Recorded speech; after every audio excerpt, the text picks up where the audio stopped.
From the Historyogi podcast, this is Dave. Before he was president of Singapore, Yusof Ishak was the young di-Pertuan Negara, which directly translates to he who is made Lord. Singaporeans generally know little about this role, other than it was the predecessor to the current presidency and a symbol of self government. But in fact, the British, Federation of Malaya, and Singapore leaders all actively struggled to define the young di-Pertuan Negara's powers and symbolism so that the office would align with their political vision for the island. Today, we speak to Muhammad Suhail, a PhD candidate at the University of Cambridge, who has authored a new book on the young di-Pertuan Negara. We discuss the intense debate over Singapore's future constitutional arrangements in the 1950s, the British desire to keep effective control over Singapore, Malaya's fears of communist influence, and Singapore's demand for a public symbol of true autonomy. Thanks very much, Suhail, for joining us today. To start off, why did you feel it was important to investigate the role of Young di-Pertuan Negara? Thanks, Dave. I'm very happy to be on the Historyogi podcast.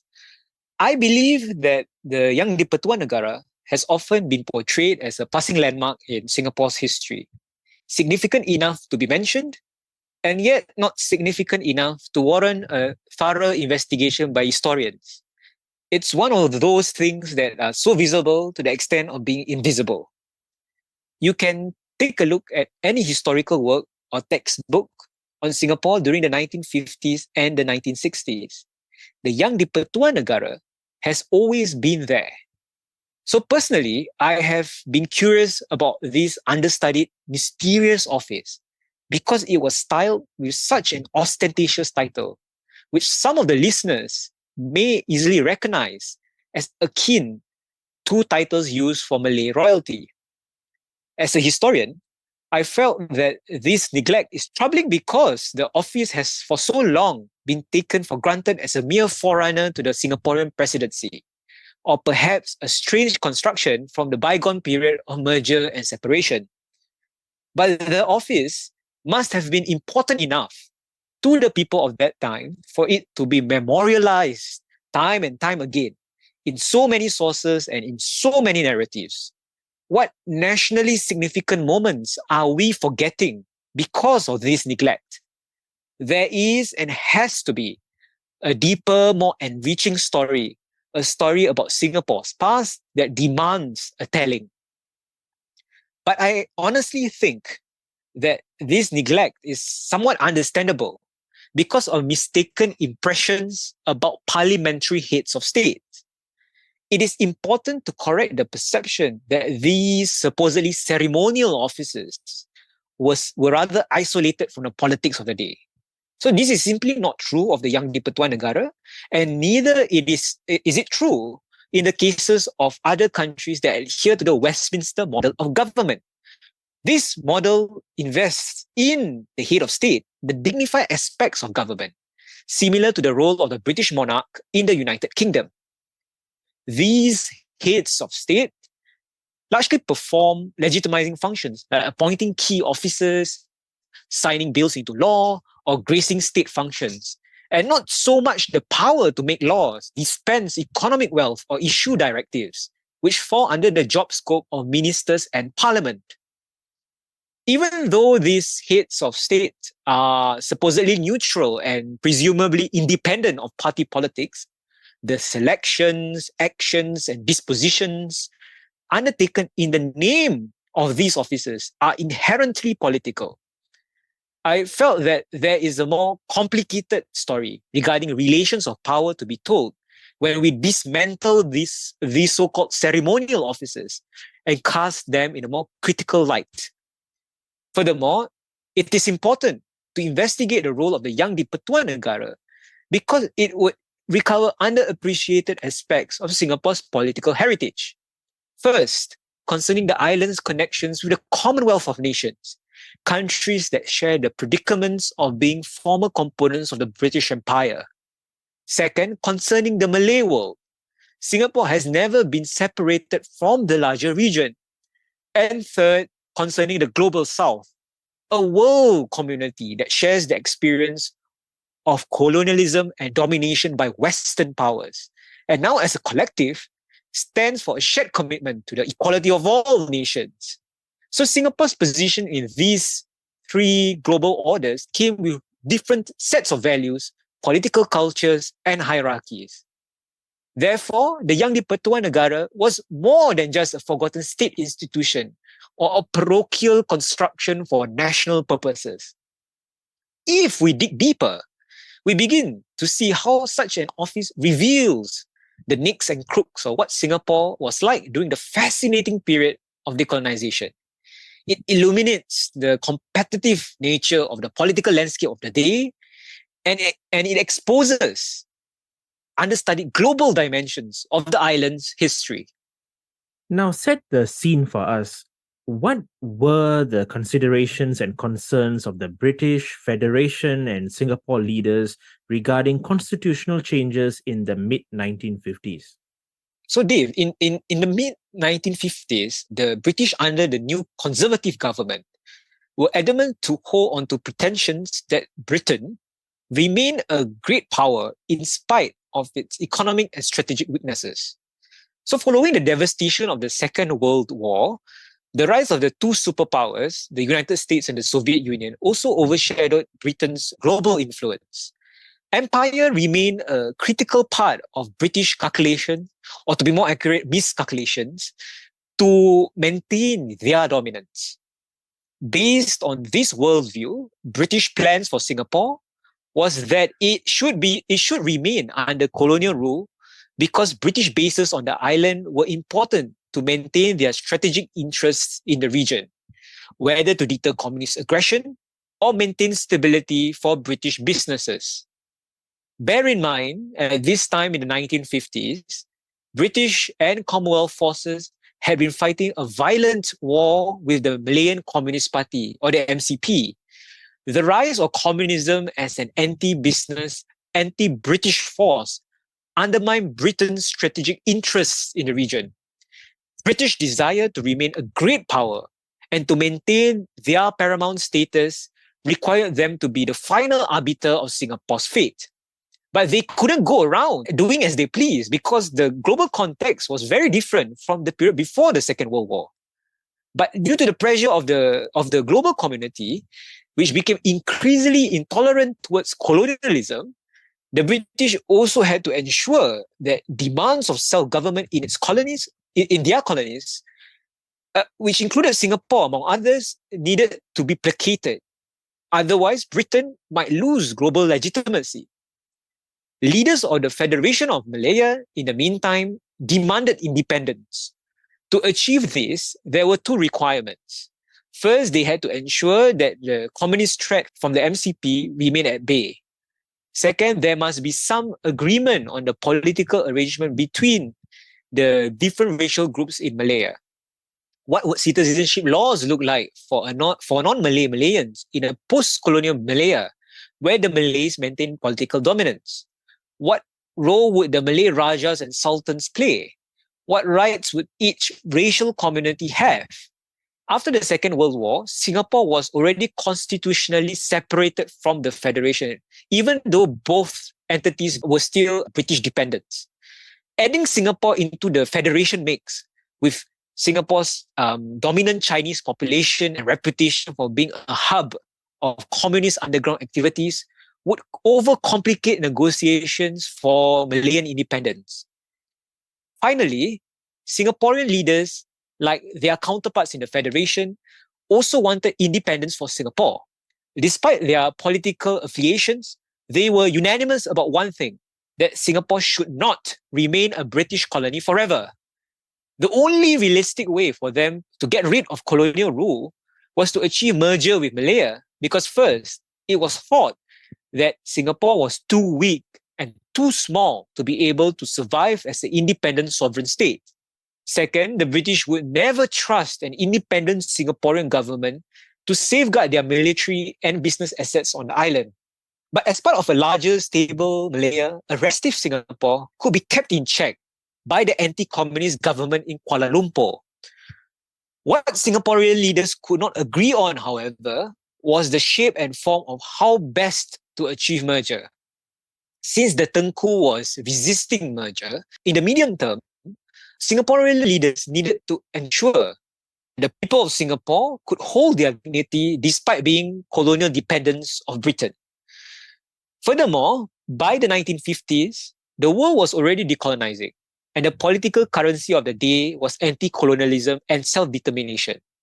The idea of an anti-colonial revolution was therefore appealing to the people across all divides because it promised the end of the exploitative colonial enterprise, the cure for the miseries of post-war daily life. In other words, to be successful politically, Singaporean leaders had to be successful nationalists. Due to these divergent aspirations, the British leaders of the Federation and leaders of Singapore, the island's fate remained uncertain. Singapore was therefore trapped in a kind of limbo. During the 1956 and 1957 constitutional talks in London, the primary dynamic was this: how can enjoy some level of national dignity without infringing on Britain's sovereignty over the island, while also buying enough time to persuade Malayan leaders to accept Singapore into the Federation. The outcome of these negotiations was the self-governing Constitution of 1958, which gave Singapore as much internal autonomy as possible, with Britain maintaining ultimate authority and responsibility over the island's defense and external affairs. As part of these arrangements, Singapore would have its own local-born appointee to serve the functions of head of state. Focusing on the role of a local head of state, why did the British reject the idea of a Malayan Governor General, and what was Singapore's response?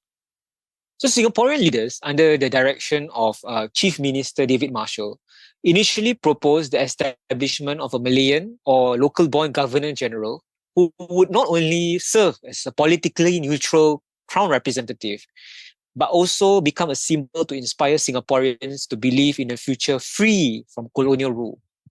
The person who would fill this role would be appointed by Her Majesty the Queen, who remained sovereign of Singapore. Meanwhile, the executive role of British official would be in charge of Singapore's defense and external affairs. His role will be invested in a separate office called the British Commissioner and directly appointed by the British government. This was an effective split from the existing role of the colonial governor, who for over 100 years was not only the representative of the crown, but also had gubernatorial duties. This meant that the colonial governor was previously an all-powerful British official who had the authority to enact and veto laws, to pardon criminals, to appoint officials to run the colony. So he could exercise his authority with relative impunity. By turning the governor into a governor general, the office would be deprived of all these unchecked powers and would perform largely ceremonial duties. The British resisted this proposal for a Malayan Governor General because of two reasons. The first was international. The office of Governor General was usually established in former colonies of the British Empire, countries who remain a part of Commonwealth realms but still retain the British Crown as sovereign. These countries, at that time, included white dominions like Australia, Canada, and New Zealand, along with newly independent South Asian ex-colonies like Ceylon and Pakistan. These were all independent nation states with full autonomy over all their affairs, internal and external. Singapore, however, was to remain a British colony, which enjoyed only some measure of independence in its internal affairs. Therefore, the British were afraid that establishing a Governor General in Singapore would make the other ex-colonies disillusioned about staying in the Commonwealth and would cheapen their independence because not even colonies like Singapore could get their own Governor General. Perhaps more importantly, a Governor General of Singapore might give a false signal that the island was already independent and that the British were withdrawing. This would be an embarrassment reminiscent of the fall of Singapore, which took place only 15 years earlier during the Second World War. So it would give the communist forces the mistaken impression that Singapore, a small Chinese majority state, was now up for grabs in a global Cold War tussle. The second reason why the British was reticent towards a local born governor general was actually more practical. So they were afraid that a local born crown representative might frustrate the British government's administration of its two exclusive jurisdictions of defense and external affairs. And in doing so, undermine the overall sovereignty of Britain over Singapore. For example, let's say if the British commissioner was to declare a state of emergency because of a security threat, he would still need a willing crown representative to approve emergency powers and suspend the constitution.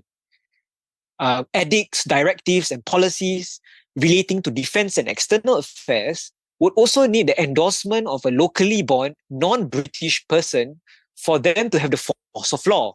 So you can imagine, what if this local born governor general was an anti-colonial, independent-minded person? What if this local born governor general perform a check and balance function on matters that were still under British authority? So the British would not allow it. And no matter how resistant the British were, Singaporean leaders, under the leadership of Lim Yew Hock, who replaced Marshall as chief minister after the constitutional talks of 1956.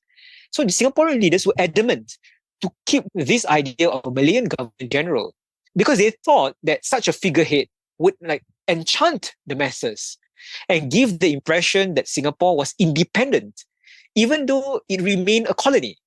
So what the Singaporean leaders did instead was to suggest and invent a completely new office with a completely new style. In a way, Singaporean leaders were also fortunate. The British in the late 1950s in the late 1956 became embroiled in the Suez Crisis, a historical episode which increased global pressure on Britain to accelerate decolonization. The colonial power subsequently accepted the idea to style a governor general with a distinct title, a title more suited and familiar to the Malayan context.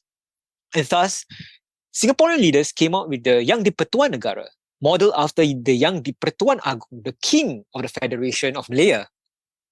So the vagueness of this new title would presumably not make other countries with governor generals jealous. But unlike the proposed Malayan governor general, the Yang di-Pertuan Negara would have his powers circumscribed using the right legal restrictions to ensure that he could not meddle with British prerogative over defense and external affairs. These additional measures appeased British anxieties. In short, the Yang di-Pertuan Negara was a diet governor general, or a governor general light. Lee Kuan Yew eventually chose Yusof Ishak as his nominee for Yang di-Pertuan Negara, but he initially proposed nominating a member of Malayan royalty.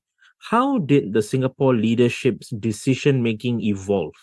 So even though the constitution was made official in 1958, it only came into force after the general elections in June 1959. So William Good, the last colonial governor of Singapore, became the first Yang di-Pertuan Negara only on an interim basis for the first 6 months. After winning the elections in June, Lee Kuan Yew, as leader of the victorious PAP, became prime minister. It was now his job to nominate the first Malayan-born Yang di-Pertuan Negara, although it would be the British who would give the final approval. So PM Lee had an ingenious idea. Why not maximize this opportunity to further Singapore's bid for merger with Malaya? If he could get a member of Malayan royalty to fill the highest office in the land, it would not only, at least in terms of optics, bring Singapore closer to the Federation, but also weaken the widely held impression that the PAP was a radical, Chinese-dominated, communist-infected party. PM Lee was so determined to achieve merger and free Singapore from colonial rule that he was willing to play with the fire of borrowing legitimacy from Malayan royalty at risk of being branded as anti-socialist, pro-aristocracy, sellout, who contradicted the left-wing ideals of the PAP.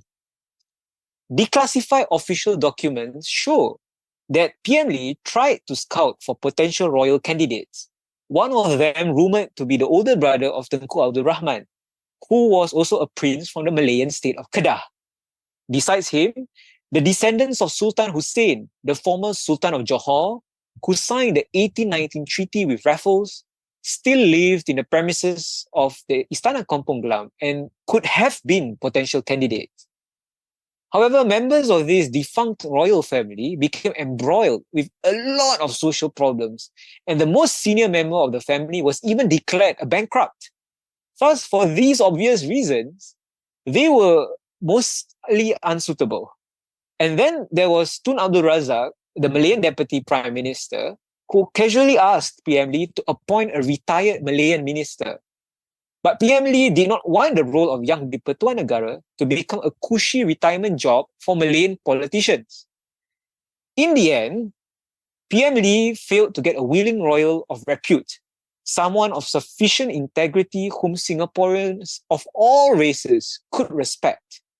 There was also a time factor. He had only a few months to find this suitable person. There was no instant messaging or anything of that sort. So communication with potential candidates was tough. It was difficult. The next best thing to do was clear. In October 1959, PM Lee nominated Yusof Ishak, who was at that time the chairman of the Public Service Commission, to be the PAP's choice of Young di-Pertuan Negara. Yusof was also former editor-in-chief of the Utusan Melayu, an anti-colonial newspaper well respected among nationalist circles in Singapore. Yusof was also Malay, and his elevation to the highest office in the land would still achieve that desired effect of watering down the PAP's Chinese image. Yusof was at the right place at the right time, and perhaps most importantly, he was of the right color. You write about how Yusof Ishak, while publicly proclaimed as a unifying figure for a multiracial Singapore state, also reinforced colonial power and elite hierarchy. So, how was Yusof situated in terms of class, and how did he approach his role as Yang di-Pertuan Negara towards elites and regular people? So that's a very good question, Dave. Yusof Ishak was often touted and promoted as a common man, not born of high birth. So he was supposed to be this symbol of equality who could unite all Singaporeans, while at the same time signify the breaking down of class barriers in colonial society, ushering in a new era, an era of enlightened nationalist leadership. There's a lot of irony here because Yusof was not an ordinary man. He did have a highborn heritage, and he was very proud of his aristocratic lineage tied to the Pagar Ruyong Kingdom in Sumatra, which today is part of Indonesia. Even though Yusof did not enjoy, even though Yusof did not enjoy the full privileges of Malay aristocracy, because the Pagar Ruyong Kingdom was no longer in existence and was not under the patronage of the British, as in the case of the Malayan Sultanates, his background largely fits with the Malay aristocracy in colonial Malaya. Yusuf's ancestors were part of a landowning class. He went to an elite English medium school. His father, Isha Ahmad, rose up the ranks of the colonial civil service and was a high-ranking official in the Department of Malayan Fisheries. I'm not saying that Yusof and his family didn't work hard to achieve their successes. But what I'm saying is that their successes were as much because of their economic resources, personal connections, and the social prestige that came with their ancestry. Therefore, Yusof was not a common man, but he and his family enjoyed class dividends in colonial society. With Yusuf's elevation to Singapore's highest office, rather than signifying the breakdown of class divisions, it sort of fortified those divisions, at least structurally. It strengthened the idea that only colonial elites of a certain caliber could make it to such a position, validating the enduring inequalities between different social classes of colonial society. And furthermore, as Yang di-Pertuan Negara, he was representative of the Queen and was therefore the remaining link to the crown. So when you think of the crown, you would probably think of gold, you would probably think of lavishness, you would probably think of splendor. The young di-Pertuan Negara continued to patronize and officiate a lot of the previous magnificent public ceremonies and state rituals previously presided over by the colonial governor. So now the young di-Pertuan Negara was the crown representative, and he manifested the grandeur, the magnificence of the crown. These practices were, of course, not neutral practices. Instead, the lavish displays, the pomp and circumstance, the parades and pageantry visualized the idea that Singapore, that colonial society remained stratified, that there was a reverence towards a certain kind of social order, that there was a hierarchy in place. When it comes to reinforcing the presence of an elite class, the young di-Pertuan Negara also engaged in a lot of the stratifying exclusive practices previously reserved and patronized by the colonial governor, hosting cocktail parties, being driven in luxury cars, living in colonial bungalows isolated from ordinary people. These patterns of colonial daily life continued, entrenching the idea that there was social distance between the rulers and the ruled, the elite and the ordinary. In spite of the coming of a supposedly anti-colonial egalitarian nationalist regime. So in the final years of colonial Singapore, some continued to be more equal than others. It appears that choosing Yusof Ishak was partially meant to reassure Malays in Singapore and the Federation that the Chinese majority PAP was sensitive to their concerns.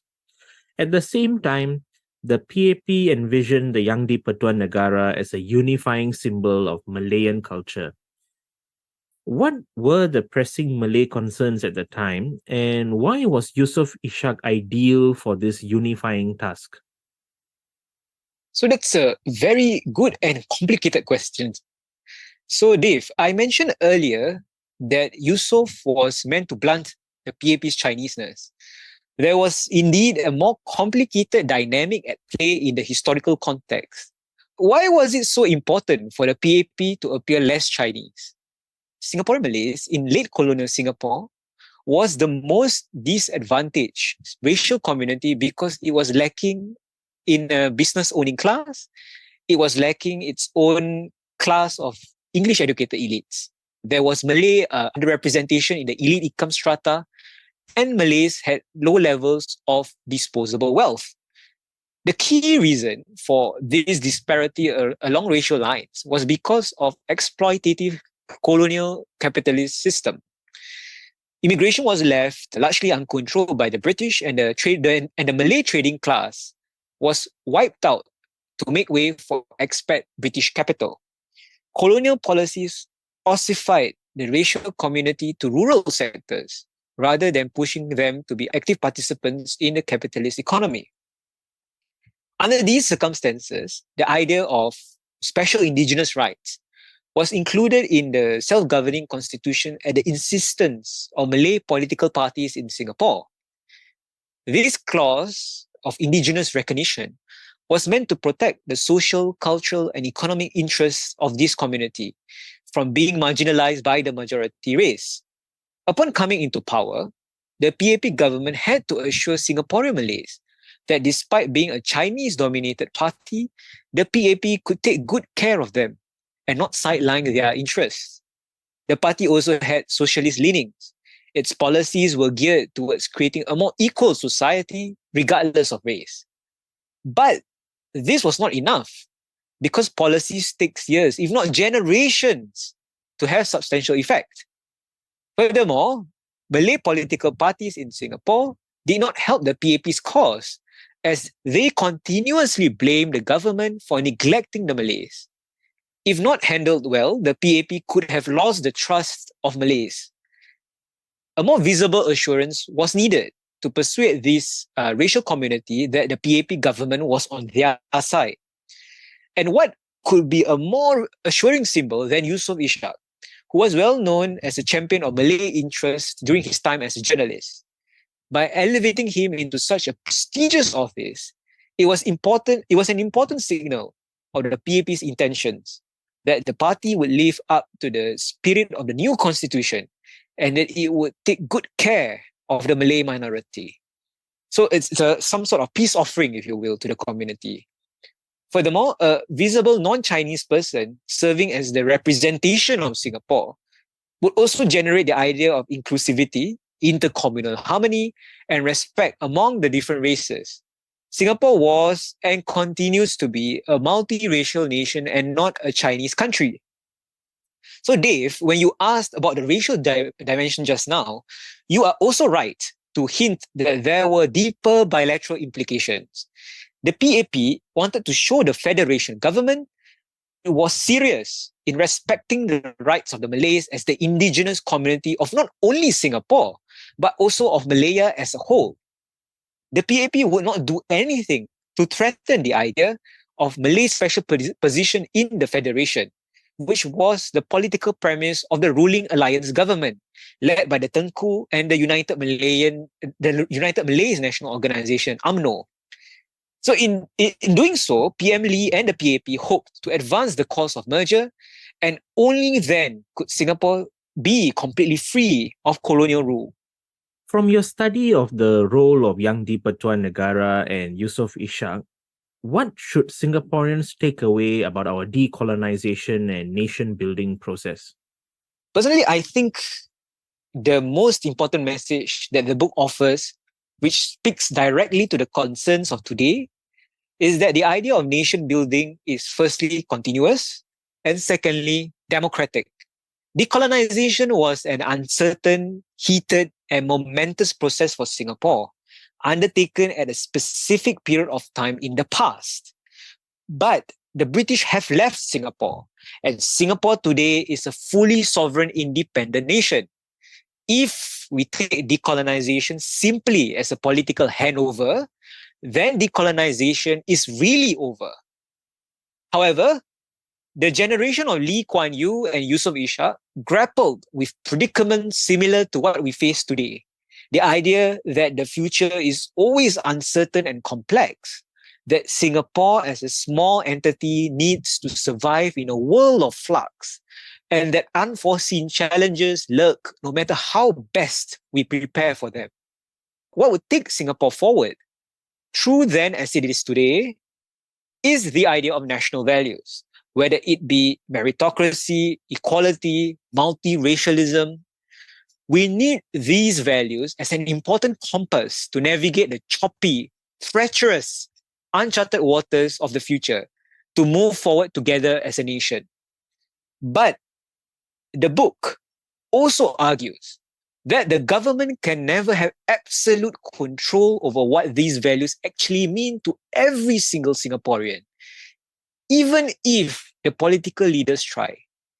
Instead, everyone has a shared responsibility to reflect on these national values and question how, as Singaporeans, they can best live up to the ideals which these values are meant to inspire.